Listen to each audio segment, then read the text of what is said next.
J'ai peur. Peur de ne pas devenir ce que je veux être. Peur de vivre rempli de regrets. Peur de gâcher ma vie en me posant trop de questions. Peur de rater mes relations sociales. Peur de beaucoup de choses. Peur de l'échec en général. Je me sens souvent seul, mal, triste. Pour rien, juste triste. Mal dans ma peau, pas à ma place. Dans ces moments-là, la seule chose qu'on espère, c'est de se sentir compris. De sentir que tu n'es pas seul dans ce cas. Savoir que tu n'es pas une anomalie. Et personnellement, c'est grâce à toi que je me suis senti moins seul.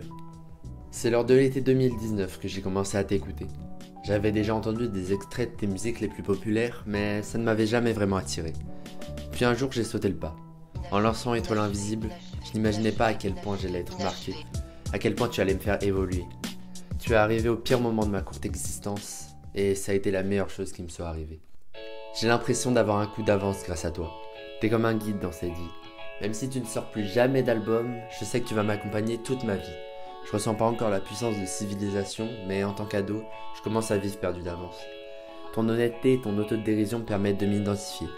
Je suis le loser que tu peins dans tes premiers albums. Peur de l'échec me fait lâcher une larme à chaque écoute. Bizarre de me dire que si j'avais pas découvert un rappeur polémique, qui a l'image d'un branleur, j'aurais sûrement jamais décidé de suivre mes rêves. Tu as été un déclic, ma fête a débuté en t'écoutant. J'ai toujours aussi peur qu'avant, toujours des moments de bad, toujours une estime de moi très faible, mais je sais qu'avec de la passion, de la rigueur et du travail, beaucoup de travail, j'accomplirai mes rêves et je deviendrai la personne que je veux être. Et je me dis à mon tour, je vais gagner.